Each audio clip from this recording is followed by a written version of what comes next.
ended, we officially reached the midway point of the season. And if I'd had a better voice, I'd be singing about being halfway there and living on a prayer and all that. But what this means is 87 days down, 87 more to go. Although last night's Hornets-Lakers game, it did bleed a little bit into day 88 with that game ending after 1 o'clock in the morning Eastern time.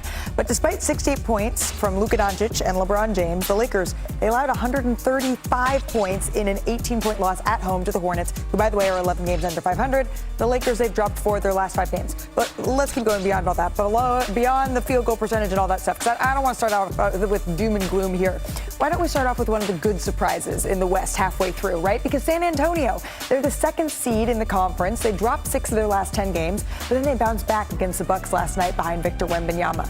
But any time that we are taking stock of the West, the conversation, it has to start with the Thunder. They had an impressive performance of their own, dominating the Rockets on both ends of the floor. The Thunder are on pace to be the first team to rank top 2 in points scored and points allowed since the 63-64 Celtics perk, so a little bit before your Boston Celtics there. But that's where we picked this one up. Shai Gilgeous-Alexander held scoreless in the first quarter for the first time since 2021.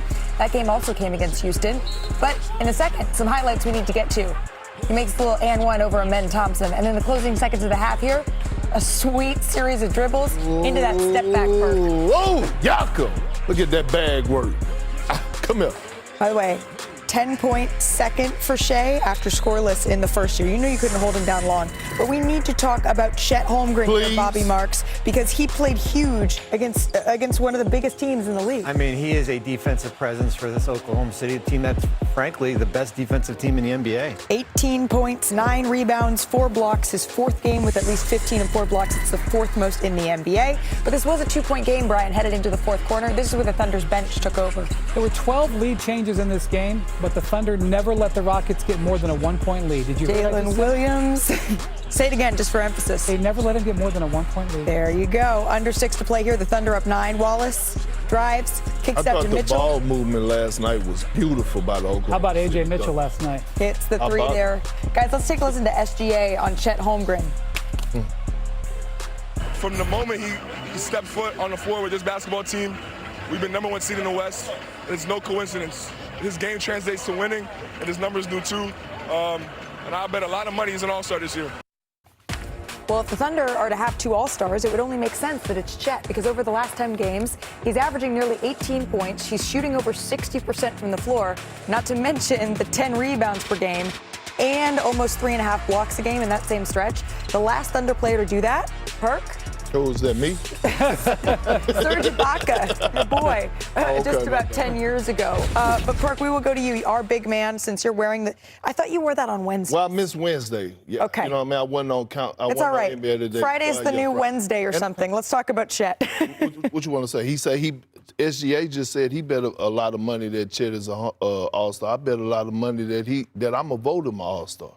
The way that he's been balling consistently throughout the course of the season on both ends of the floor. Last night was a prime example. He wore Şengün ass out from the start of the game. And when I'm talking about wearing him out, the luxury of having Chet offensively is because he does a great job of mixing it up. Playing outside, inside, whatever you need him to do in the pick and roll action, he could do it because he's that versatile. Defensively, we know that he could switch 1 through 5.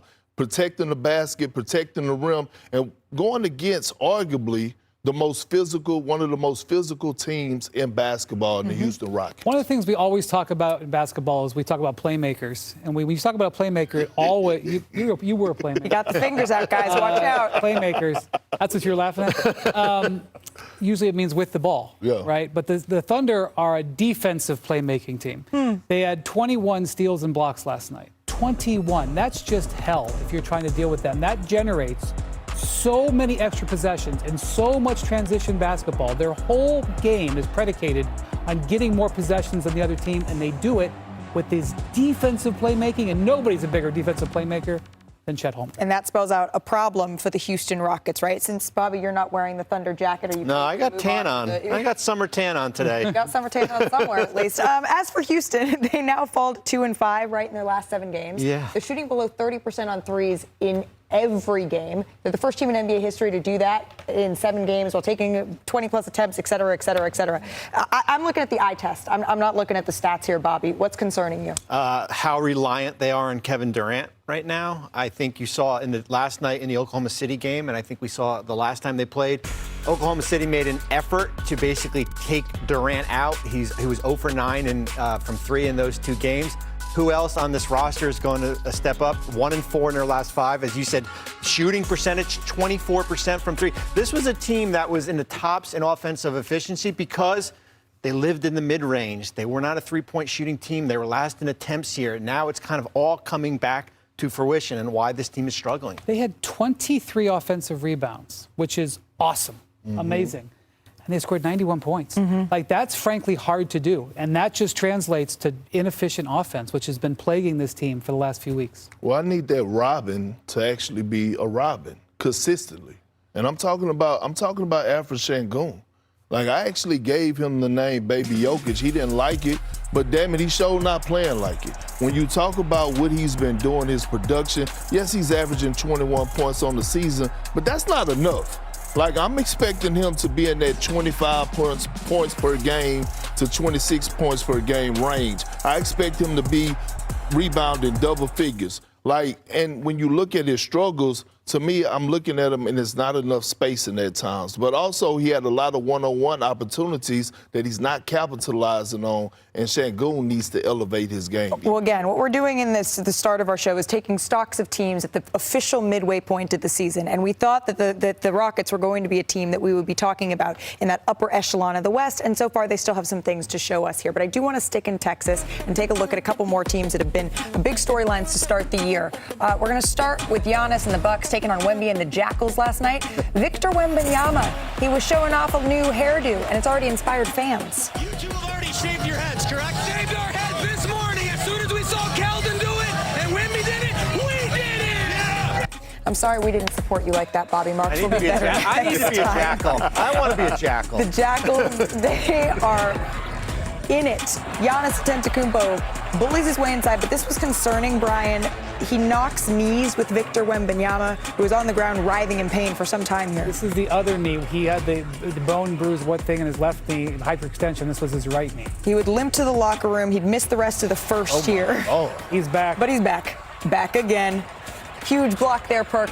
And then coming the other way. How many times this season have we seen this out of Wemby? A spectacular play defensively and then capitalize with a spectacular play on the offensive end. I know, Brian, you don't want him shooting too many threes, but he was feeling it and he was making them. It's just hard to guard him out there when you know what he can do on the inside. It's Heat check. 22 points, 10 rebounds there for Victor Wembanyama. This one right here is crazy.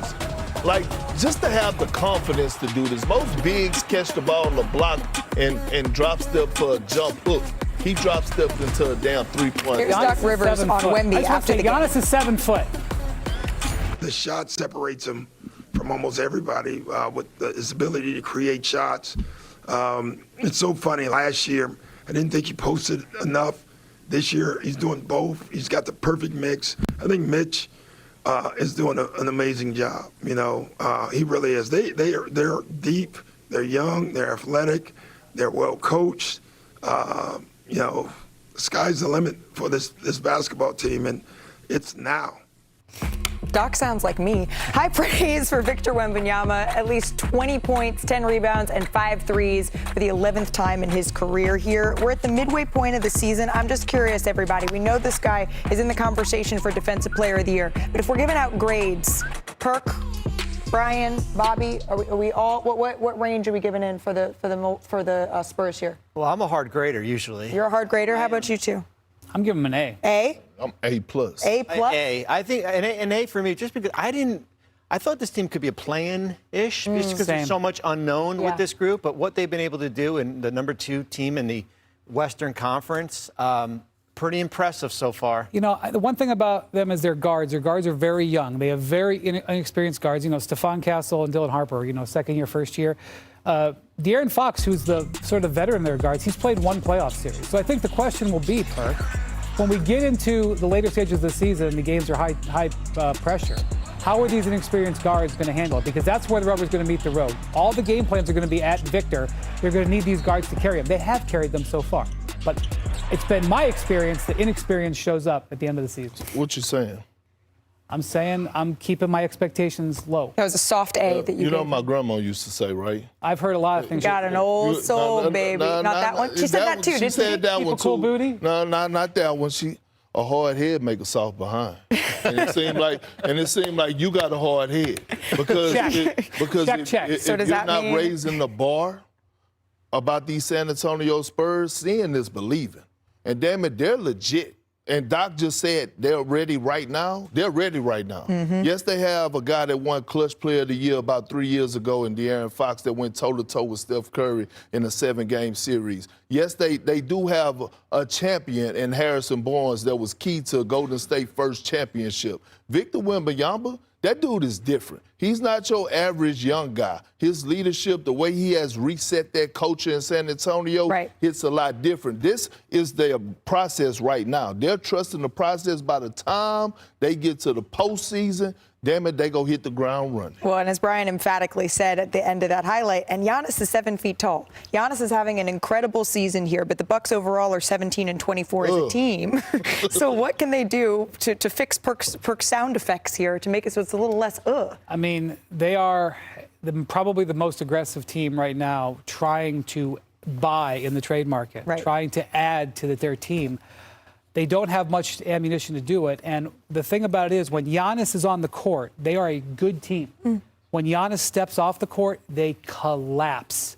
And they're keeping his minutes down because they're protecting his injuries. And, like, it's a hard sell to me on how I want to respect that it's January and that teams have time to pivot and they have time to do their roster.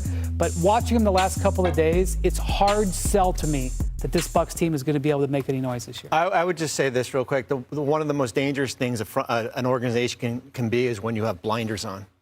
When you have blinders on and that you're looking at the short term and not the long-term picture of that. That's my biggest regret working with the Nets here is that we didn't look at a long-term outlet. And I'll let the viewers figure out what I'm talking about there as far as what I'm looking at long-term. But, Bobby, I got a question. You have a generational player like Giannis Antetokounmpo. He hasn't stepped foot in the front office and said, hey, trade me. He hasn't came out publicly and said, trade me. Are you just making that decision? I wouldn't wait for him. Oh, so I would be proactive. Okay. Yeah. Okay. Well, the theme of today's show is, again, checking in on teams as we're at this midway point of the year. So how about we check in on another great Steph I like Curry this Friday move. and Golden State taking care of business on the court last night. How could it impact how they take care of business Perk off the court before the trade deadline? Plus, stinging, shall we say, loss for the Los Angeles Lakers. Just how bad are things in L.A. right now? J.J. Redick not holding back. He usually doesn't. After a takedown by the Hornets. And then tonight on ESPN, Maxi's at home. Mitchell is on the other side of this one, though. A game that could answer a bigger question about the balance of power. Was tremendous. You might see them on a double date soon. All right, Celtics, they come back in Miami. 27 points for Jaylen Brown. 39 off the bench from Anthony Simons. Brian, is Simons the long-term plan here for Boston? Well, not at the beginning. When they got him, people thought he was going to be a trade piece, but he's been awesome in January. How about last 8 games, averaging 18 points and shooting 52% on three-pointers? That's how you keep yourself in Boston. Shoot like that. I'm just saying, one of the best stories, one of the best surprises, I know, not to Perk, but to the rest in the Western Conference. All right, we got the Knicks in the Bay last night. No Jalen Brunson. The Warriors got 59 from Steph and Jimmy in the win. Bobby doesn't look like Kuminga. I was looking for him on the bench. Doesn't seem like a distraction. Distraction? What distraction here? 10-4 in their last 14. They've got 3 more games on this long homestand, but here's a Golden State team that was 2 games under 500. Now we're 4 games over 500. Brian, do you have your insect repellent? Yes. The Lakers didn't. The Hornets, they swung through last night. Come on. Boo! LaMelo always shows up for games in his hometown. All right, the first minute of the first quarter is where we pick this up. The Lakers down. LeBron James gets the ball underneath the basket, kicks it to Jake LaRavia, who dishes it back to James. He's been extending his game and extending his range, Brian. Lakers tie it early. James 29, 9 and 6 in this one, but the rest of this is all Hornets. It's all LaMelo Ball, who you know loved having a big game in his hometown, knocking down 3 after 3. And how about that lob? Bridges with the emphatic dunk there. The Hornets up at halftime. 6 minutes left in the third quarter. The Hornets up again. Ball hits a ridiculous crossover to create space before stepping back, draining the triple. Here's what it sounded like on the Hornets broadcast, my favorite. Has Ayton in the crosshairs to blow by. Oh, get in there! Look at LaMelo! Great balls of fire! That was one of the best moves I've seen this NBA season, hands down. Oh, Talk how about this a bag. move? Ball from deep. Off of one leg. Off of 1 foot there. All right, just over 2 minutes remaining. The Hornets up in this one. Bridges misses the 3. The ball comes back out to Ball. This was a backbreaker. That pretty much ended the game. That did it. Ball had 30 points. He balled out. 9 of 17 from 3, 11 assists. Let's take a listen to J.J. Redick on the Lakers' lack of defense. They saw the same thing everybody else saw, where they made some ridiculous shots. You know, you're going to have certain breakdowns in your defense, and in that third quarter, you know, that could have been really deflating for our team, and it wasn't. Like we kept fighting and played some really good basketball. We changed. You know, we did 3 different coverages tonight, so it's not like we're not trying. You know, we're trying. They are trying. Despite heavily contesting threes, though, at the 11th highest rate in the NBA, Lakers opponents, they are still making those heavily contested threes at the highest percentage in the NBA. So they're making an effort, but their opponents are still overperforming expectations there. If you're looking at JJ's analytics, the Lakers are 9 games above 500, but they've lost 4 of 5. Brian, you had a pretty harsh critique of them earlier. Yeah, I'm going to be honest with you. Like, if they played the Hornets in a playoff series, I think the Lakers have a hard time beating them. And it's not a commentary on anything other than the Hornets are a young, athletic team. And when the Lakers play a young, athletic team, they struggle. And the Hornets know they come into the game trying to play high tempo. And, yeah, you're going to have games where you're going to have variance on whether your threes drop. But over the course of a series, you're going to have a hard time. And, like, it's very hard for me to take a team seriously that's bottom 5 in defense. In as much as the Lakers got going for them, they're bottom 5 in defense. And, guys, look at the schedule. Like, I know they've been a very good road team this year, and I applaud them for it. But I'm not sure they can keep up if they keep defending like this. They play 9 of the next 10 on the road. So this is just going to be very difficult for them to maintain this spot in the standings if they continue to defend like this. Did you just have the audacity to call the Lakers a team? That's not a team. Ouch. That's a bunch of individuals. I'm willing to bet everything that I have that is not a group chat with the Lakers. Careful what There's got to be a group chat. Well, if it is, it may not be that active, but what it is, ain't nobody saying nothing. I'm willing to bet there's no team dinners on the road. That's a bunch of individuals. That's showing up to work, do your job, everybody go their own way. And that's how they perform on the floor. That's when you have defensive teams that are with defensive individuals that look the way that they look, not on the same page, then they definitely don't have the chemistry off the floor. I think certainly the beginning of the year, how this roster played without LeBron and where they were. I think 19-7 to start the season, 5-8 since. They haven't had a good win against a team above 500 since December 14th. But I will say this real quick. Go ahead. I think the Western Conference standings will keep them in it. Where they are in the top 7, like, I don't see them sliding out and still figure themselves out. They're not Oklahoma City, and they got things to work on here. And as Brian said, the next 9 games on the road is going to dictate a lot of things here. But I am probably not as down on them as probably maybe most people. Well, and also they don't have Austin Reaves, and I don't know that solves all of their defensive problems that they're having here, but I do want to see a sample size with Austin back, and we're not going to see him probably at least until the end of the month, right? But the Hornets have been playing so well. It's gorgeous in L.A. But how about Denver? How's the ski report? I'll tell you what, the report on the Nuggets is pretty good right now. They have played 7 more road games than home games to this point in the season, and they have the most road wins in the NBA. That has set them up, in addition to that 6-3 record without Jokic, to be in great shape. They're in second place in the Western Conference, and you know, there's a lot to look forward to in the second half of the season. They have yet to play the Thunder, And I think they've got 3 games up with the Spurs. We've got some big games with them coming up. Okay, let's head out to the Bay Area, Malika's hometown. The Warriors, Bobby just mentioned, they're 10-4 in their last 14, and they're getting their business done on this homestand. 4-1 on this particular section of it. They got 3 more at home. They're doing exactly what they need to do, rise up in the standings. Steph has obviously been hot, but Jimmy Butler warming up during this stretch, over 30 points in 2 of the last 3 games. The Warriors making a pivot at the exact right moment. I didn't mention Jonathan Kuminga, and I'm proud of him. All the way out, 3,000 miles to the Brooklyn Nets. The Nets are on a losing streak, okay? And that's one thing. But Michael Porter Jr. is one of the more interesting names with the trade deadline. He is having an excellent season. He has shown that he can be healthy. He has shown that he can show leadership and as a leading scorer. They probably would like to keep him because they want to pivot next year to being a more competitive team. But there are teams that are going to make offers, and this is going to be one of the most important things over the next couple of weeks. Do they hold on to him or not? Now, let's go down to Memphis. They're over in London right now. Back at home in Memphis, there's a lot of worry about this team because Ja Morant, I don't know if he's going to play again for the Grizzlies. I really don't. Hopefully he does play in London, but his future is obviously very uncertain. Will the Grizzlies be willing to take a package where they just get out of the $87 million they owe him, or will they hold out for a young player in draft picks? That can really determine whether this ends. Next thing is what happens with Jaren Jackson Jr. And last but not least, I don't want to overlook the team across town, the LA Clippers, who have won 11 of 13. I actually think they could have 2 All-Stars. James Harden and Kawhi Leonard are playing like All-Stars. Who would have thought that when they were like, what were they, 5-21 or something? You would have slapped me around if I told you they were going to have 5 All-Stars. But I don't think Harden and Kawhi should make travel plans. I think they should plan on being here. I think they got a real shot. And they're on the edge of being back in the play-in, guys. They could be buyers at the trade deadline. That was all good to the end. You lost your damn mind. You don't think they're both All-Stars? Hell no. Not in the tough Western Conference. You and I got the same starters. All I'm saying is this. Coaches vote for reserves. And me being around coaches, they vote for guys that don't not only put up numbers, but have winning records. Kawhi has been dropping some of those coaches recently. He has, but who you going to take off?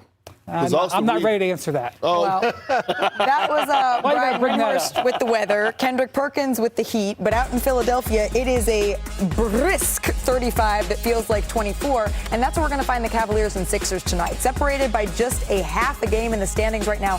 That's the difference, though, between the playoffs and the play-in here. A win by Cleveland would also clinch the season tiebreaker over Philadelphia. That could be important later. So let's get set for this one. Donovan Mitchell dominated this matchup, right? He put up at least 35 points, 5 assists in his last 3 games against Philly. He'll go for a 4th straight tonight. The last person to do that, anybody? Me? Will Chamberlain. Ball movement, though. Key for Cleveland when these teams played on Wednesday. They had 41 assists, right? That's tied for their most in a game over the last 30 seasons. Wow. However, it's worth noting, right, Darius Garland will not be playing in this one, could impact those numbers. And then Tyrese Maxey looking to take it to the max after scoring just 14 last time out. He could become the 4th player in Sixers history to average 30, joining Embiid, Iverson, and Wilt here. So it's their second meeting in 3 days. I love this because you get a little bit of a sample size. It's almost a mini playoff here series. Brian, what are you looking to learn? Yeah, so the Cavs had their best passing game of the year in 30 years. I literally just learned that. And this is sort of defines their season. They have a big step forward and they have a big step back. Isn't that a song, 2 steps forward? I'll stop. Darius Garland, he hurt his right foot. His left toe is what he had surgery on last year. Right. Every Cavs fan had their heart in their throat when they saw this. And they also lost Sam Merrill in this game. Sam Merrill just missed a month with a hand injury. He re-injured the same hand. And Sam Merrill is not a star, but when he plays for the Cavs, their 3-point shooting is vastly different. So the real challenge for the Cavs tonight to try to get some momentum.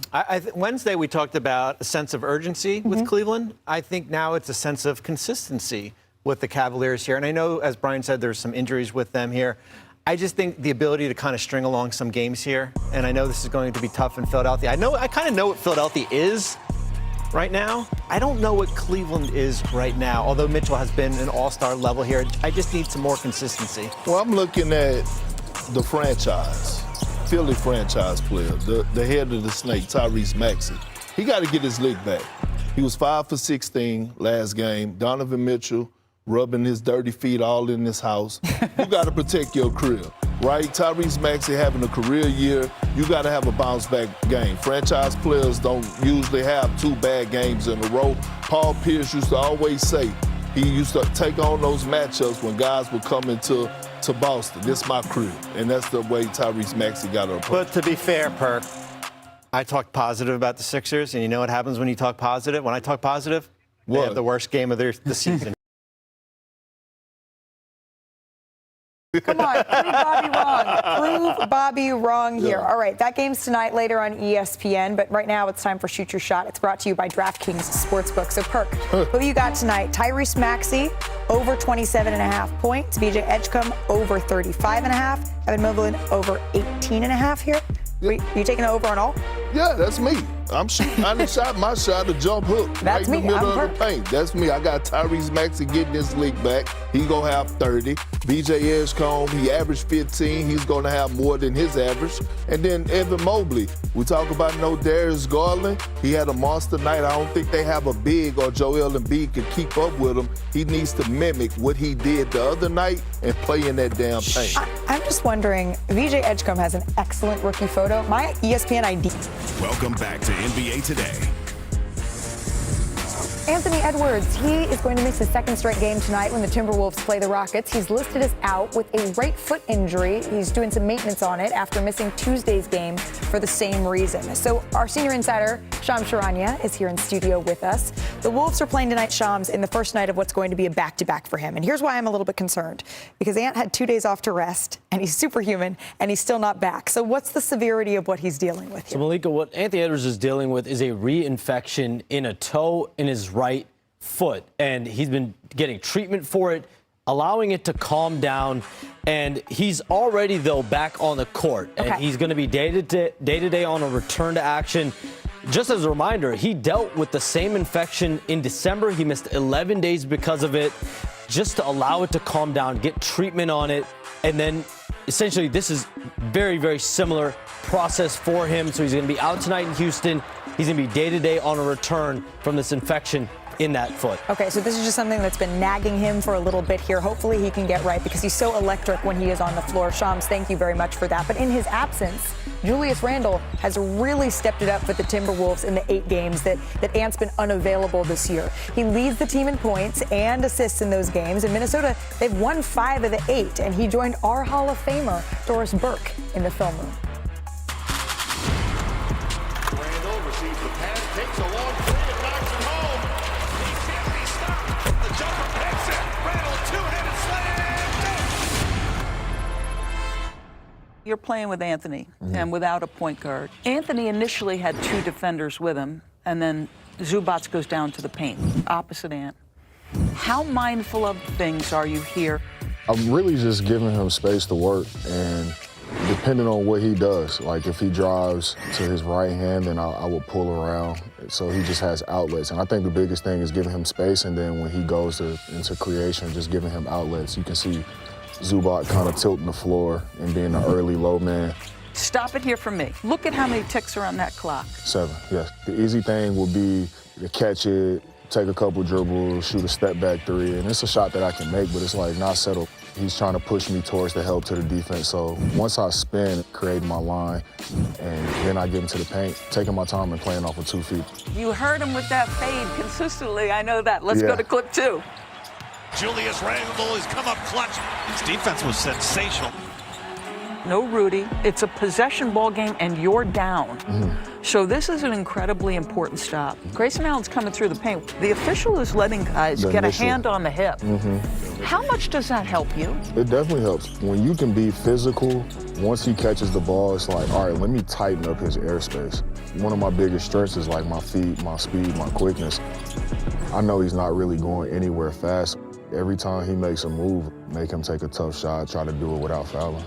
Last question for you. The Wolves themselves back-to-back Western Conference Finals. What gives you confidence that this group can break through? It's about building those habits, regardless of who we're playing. But I have no doubt, like, when the money's on the line, dudes come to compete. You can just feel the energy in our locker room. It's a different juice. And I know when we play that way and we're connected like that, I feel like we can beat anybody. Those film rooms are so awesome. DB does such a great job with those. But let's talk about tonight's matchup for the Timberwolves, right? The Houston Rockets, and they've been on different pages since the calendar turned. The Wolves, they rank first in points per game. The Rockets rank dead last year. They've just really gone ice cold from three. They've struggled to create movement, and we've seen that lately. And tonight, Brian, we talked about how much they struggled with that jump shooting. What's their option tonight when you're going to contend with Rudy Gobert in the paint? Exactly. So they get a break with Ant not playing tonight, okay? So that means that they may not need as much prolific offense. If you look at the whole season, the Rockets have actually had a really good offensive season. The last 10 games, they just can't hit anything. Jabari Smith's in a slump. KD's in a slump from three. Even Reed Shepard's been missing shots recently. Şengün has really been struggling from outside. So that's in there. And I think the thing that if you're Ime Udoka is, okay, our defense has also slipped a little bit. So if we're not going to be awesome on offense, we need to really get back to our defensive edge because their defense has been good but not great, and their offense, which had been great, has been below average. Yeah, and I agree. But look, I'm always going to lean towards who are the Rockets. The Rockets are a physical team. They're a defensive-minded team. They need to get their identity back. Their identity is going double big. And I understand they've been going, quote-unquote, small, putting Şengün, starting him at the 5 for the offensive purposes. But I would go big Steven Adams and Şengün and hang my hats on the defensive side of things. And like you said, last night they had 23 offensive rebounds. Put Steven Adams back in the starting lineup, they might have 40. You know what I mean? That's their identity right now because you're not just going to fix their shooting overnight. Amen Thompson is not going to just come out and magically look like Seth Curry. That's not going to happen. Did you say Steph or Seth? Seth. Either. Seth. He won't look like either. Go ahead, Bobby. Funny. Is it Funny Friday? No, I thought it was Wednesday. On the other side of it with Minnesota tonight, we've talked a lot during this year about them needing a point guard. Can they get a guard at the trade deadline? And the one player that we haven't talked about who's done a really nice job is Bones Highland. I'm a big fan of 25-year-olds that get drafted in the first round, and it kind of takes a little bit of time to figure out. Denver, Clippers, Minnesota had 23 points in his last game, and we all thought Rob Dillingham was going to be that heir apparent guard of the future.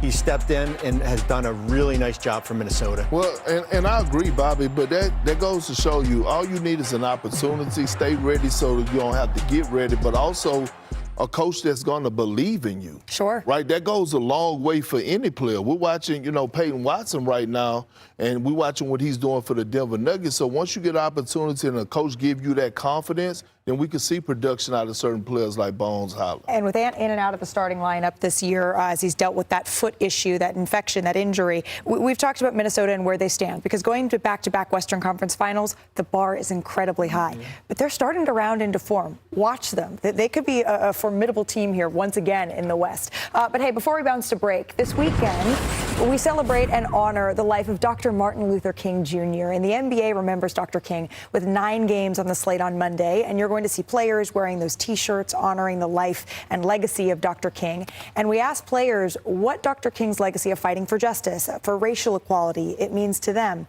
Here's Steph Curry. It's important for me to continue to do my part and honor the legacy of Dr. Martin Luther King Jr. because there's still work to be done.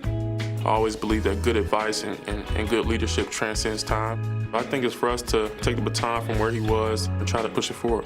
It's not just about let us celebrate this great man. It's a reminder for everybody to look at themselves in the mirror and see whether you're doing the right thing or the wrong thing. It's important to honor. And tonight, we tip off a weekend-long celebration of Dr. King with our ESPN NBA doubleheader. The Cavs and the Sixers, that's at 7, and then the Timberwolves and the Rockets will be with you. NBA Countdown, getting it all started at 6:30. And coming up on candidate last night, and it came, or yesterday, actually, in the States, because it came all the way from Berlin. Paolo Banchero gets the rebound, kicks it ahead here to Anthony Black. Texas, boy! That's what we do. He took it and dunked it over the entire Grizzlies team. Perk, that is a heck of a dunk. Yeah. One of the best we've seen.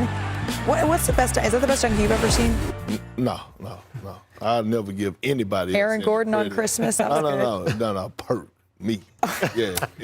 in D.C. on JaVale McGee. Right here. Oh. 6'9" over a 7'1", 40-inch vertical guy. Is that a 180? I don't know what it was. It was but like damn it, a it was a poster. 160. Look, watch it. Oh, it pounds your chest. All right, that was pretty good, but I don't know if I give you best, but that was pretty good. Perk, what day is it? It's Friday. It's Friday, and you know what that means. It's time to play our favorite game. Come play along with us. That's pretty interesting. Yes, Sasuke!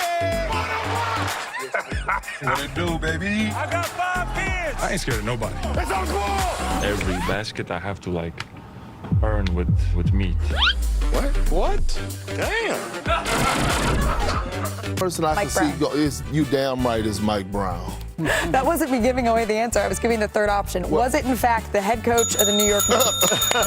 Let me hear it. First time I went to a dive bar, they got like mermaids swimming in the tank and stuff like that. Yeah. So shout out to the dive bar. People of Sacramento, you should go there. It was a lot of fun. I'm gonna need to know what dive bar that was because I've never had mermaid. But you know what? You do you, boo-boo. All right, last one is for everyone. Who said this, quote, "You don't shear goats, you shear sheep. You can milk goats." Public service announcement. Keldon Johnson, who has been talking about llamas lately. Con Knipple. Joke writes itself. Or Yusuf Nurkic. I got the Bosnian Beast. Is it the Bosnian Beast part? Bobby? I'm going to go with Keldon Johnson. Was it, in fact, all three of these guys, according to my three friends? Who was it? It was Keldon Johnson. All right. That's your boy. All right, You don't shear goats. See? I don't know. You can't milk goats. And you shear heads, apparently. He said he in San bald. He said he Antonio. balded his head. That's what he said. If you'd put that up there, I would have gotten it. Well, there you go. All right, we do have a bonus Who Said That because it is a very important day here on NBA Today. It is our producer, Greg Condis's birthday. Greg, wow. happy birthday. We have a special message for you. Hey, Greg, AK-47 here. Look, happy birthday, man. I know you're a long-time Jazz fan. Congratulations with the baby girl. I believe you're going to be a great dad. So keep playing basketball. Thank you for being a Jazz fan for many years. And from Russia with love. Andre Kirilenko. I like that hair. That hair perk. I mean, That's former Brooklyn Nets Andre Kirilenko. Our producer, Greg Condis, a very, very happy 36th birthday. We tried to get his infant daughter, Lily, to call in. He's 36. See, you see how y'all women like to put men age out there, but then don't like for men to put the women, you know what I'm saying? Just say that. Perk, you're what, like 4? 34. Okay, it's 32. That's going to do it for us here on NBA Today. We will be back here in just a little bit with you all for NBA Countdown. NFL Live is coming up next, and they're going to properly break down this weekend's playoff action. Perk, who you got winning this weekend? Oh, with that